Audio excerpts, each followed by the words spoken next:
Welcome to masala கலாட்டா. இந்த video உங்களுக்கு பிடிச்சதுன்னா மறக்காமல் எங்கள் சேனலை சப்ஸ்கிரைப் பண்ணி எங்களுக்கு சப்போர்ட் பண்ணுங்கள். சசிகலாவின் அதிமுக பொதுச் செயலாளர் நியமனம் செல்லாது எனவும் இரட்டை இலை சின்னத்தை தங்களுக்கே ஒதுக்க வேண்டும் எனவும் வலியுறுத்தி நாளை ஓபிஎஸ் தலைமை தேர்தல் ஆணையர் நசீம் சைதியை சந்திக்க உள்ளார். ஜெயலலிதா மரணத்திற்கு பிறகு அதிமுக பொதுச் செயலாளராக சசிகலாவும் முதலமைச்சராக பன்னீர்செல்வமும் பொறுப்பேற்றனர். இதையடுத்து சசிகலா முதலமைச்சராக பொறுப்பேற்க முயற்சி மேற்கொண்டதால் அவருக்கு எதிராக ஓபிஎஸ் போர்க்கொடி தூக்கினார்.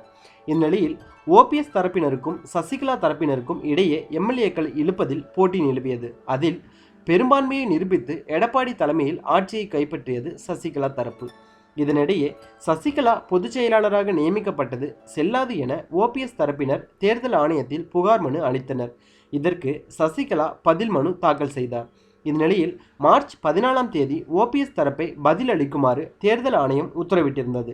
இதைத் தொடர்ந்து இன்று ஓபிஎஸ் அணியினர் மைத்ரேயின் எம்பி தலைமையில் 61 பக்கம் கொண்ட பதில் மனுவை தேர்தல் ஆணையத்தில் தாக்கல் செய்தனர். இதையடுத்து நாளை நண்பகல் 12 மணிக்கு தலைமை தேர்தல் ஆணையர் நசீம் சைதியை ஓபிஎஸ் சந்திக்க உள்ளார்.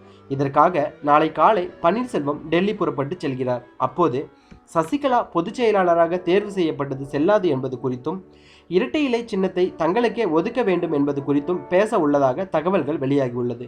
மேலும் பல சுவாரஸ்யமான தகவலை தெரிஞ்சு கொள்ள எங்கள் சேனலை சப்ஸ்கிரைப் பண்ணுங்கள், லைக் பண்ணுங்கள், ஷேர் பண்ணுங்கள். Thank you so much.